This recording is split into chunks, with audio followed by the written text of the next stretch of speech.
Alderi Ribeiro, ontem à noite aqui na Santa Casa de Campo Mourão, uma criança de 3 anos de idade veio a óbito. A mãe trouxe a criança para tratamento respiratório e o quadro da criança se agravou. A mãe fez algumas denúncias via rede social e nós procuramos hoje, no dia de hoje, na manhã de hoje, a direção do hospital para explicar os detalhes do tratamento e também as dúvidas da mãe. Então, é uma criança de 3 anos, que é paralisia cerebral, ele tem dificuldade auditiva, ele tem dificuldade de fala, obviamente, já com 3 anos não consegue, ele tem asma crônica, né, uma pneumopatia crônica, pneumonia de repetição, e ele vem tratando e acompanhando em Curitiba já há algum tempo e não se conseguiu fechar um diagnóstico, não se tinha um diagnóstico. Então ele tem esses episódios de hiperatividade brônquica reativa, né, com essas insuficiências respiratórias, precisando de suporte de oxigênio e intubação e respiração por máquina, né. E aconteceu que essa semana ainda ele teve uma parada cardiorrespiratória, onde na UTI nossa conseguiu ser revertido. E ontem ele estava com parâmetros normais e já com condições de estar fazendo a extubação, quer dizer, a retirada, para ele voltar a respirar normalmente. E nesse processo de estar retirando, ele fez um broncoespasmo, né? E começou a fazer hipóxia, né? Não conseguia aceitar, o organismo dele não entrava oxigênio para dentro dele por causa desse broncoespasmo. Então as vias respiratórias fecharam e ele teve dificuldade de receber oxigênio. Foi reintubado, né? Mas dessa vez ele fez a parada cardiorrespiratória e não respondeu. Foi feito todo, né, o tratamento, foi feito toda a medicação que precisava fazer. Ele estava dentro de um ambiente seguro, dentro do ambiente de UTI, então tudo aquilo que precisava ser feito foi feito. A mãe, naturalmente angustiada, ela estava presente durante todo esse processo. E tem muita coisa que acontece e ela não entende, porque são coisas técnicas, né? Então ela questiona por que foi feito adrenalina, por que foi feito isso, porque o médico, na hora que está fazendo a medicação e na hora que está fazendo, está comunicando e liderando a equipe para o que precisa ser feito para tentar fazer a reanimação cardiopulmonar, que é protocolar, né? Isso é um protocolo mundial que é feito e foi feito de acordo com o contento. Mas, infelizmente, a criança dessa vez não respondeu e ela acabou indo ao óbito.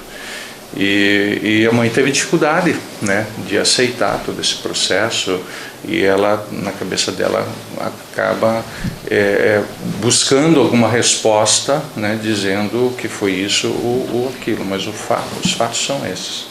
Agora, doutor, referente ao tratamento, ela questiona o uso do Berotec em doses repetitivas em pouco tempo. Este procedimento, para que as pessoas e até mesmo para que ela entenda sobre este medicamento, tem-se notado, as mães, os médicos falam sobre este medicamento que seria muito forte. Então, veja só, a questão dela ver a criança fazendo inalação, né, que é uma nebulização que você pode fazer de hora em hora, se fazer até contínua, é uma coisa. Se existe a medicação lá ou não, é aquilo que está prescrito, né?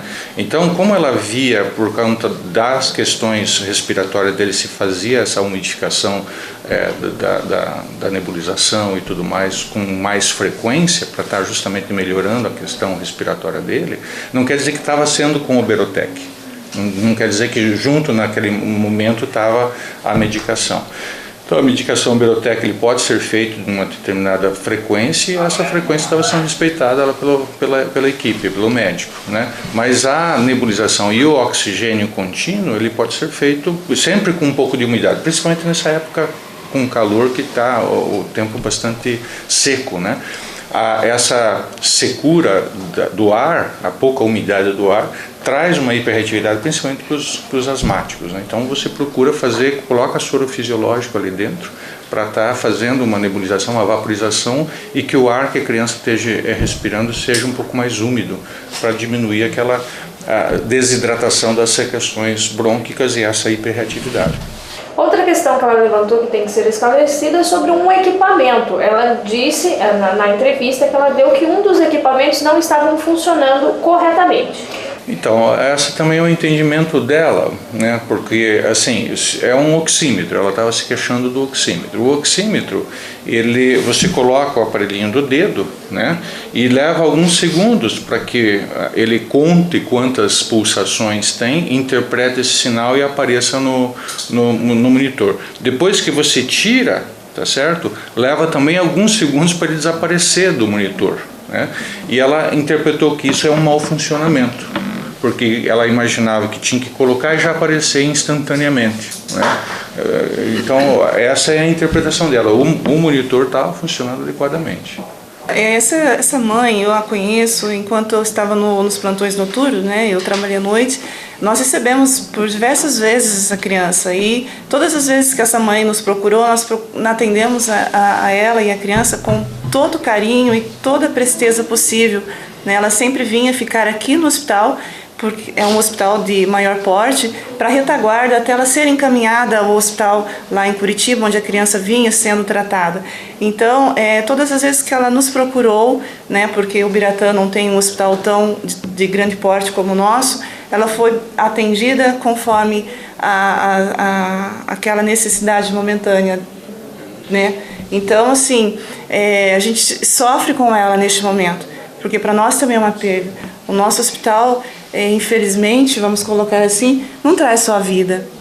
Para nós também é uma perda. Nós temos que lidar com a morte. Não é fácil. Nós temos uma comissão de óbito que avalia sistematicamente todos os óbitos, né, para a gente ver se poderia ter sido feito alguma coisa a mais, né, para estar revisando protocolos, revisando condutas, treinamento com o pessoal. Então isso é rotineiro. O que a gente percebe, assim, a mãe, né, é uma situação que a gente procura também dar suporte para a família nessas circunstâncias, mas às vezes, dependendo da situação e de todo o histórico que a mãe teve com a criança, de toda a angústia que ela passou, né, ela está numa fase, ou estava ontem, pelo menos quando eu conversei com ela, nessa fase de negação. Você tem as 5 fases dos conflitos, né? A primeira fase é negação, não, isso não aconteceu. Tanto que ela não queria que desligasse os equipamentos, porque ela achava que a criança não estava morta, né?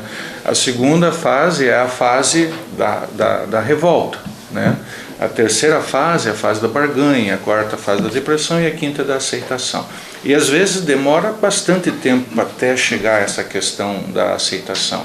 E a gente, né, procura dar suporte para a família para estar passando, porque é um momento difícil mesmo, né, sabe? Não é uma coisa que é fácil de estar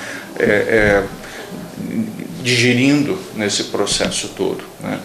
E agora, é natural que a mãe estava lá junto, né, acabou se desesperando e muito do que ela não conhece, ela interpretou e tentou encontrar dentro do que ela imagina ser certo uma explicação. Então pode-se dizer que a Santa Casa, o Hospital Santa Casa, está tranquilo em relação aos procedimentos realizados? Estamos tranquilos, né? Aproveitamos para nos colocar à disposição da família, à disposição para o que precisarem, né?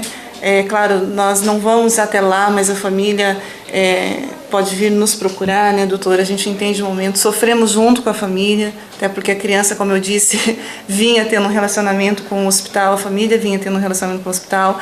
Então, estamos tranquilos com toda a técnica e tudo o que podia ser feito, nós temos certeza que foi. A nossa equipe trabalhou para salvar essa vida. Nós não temos dúvida disso.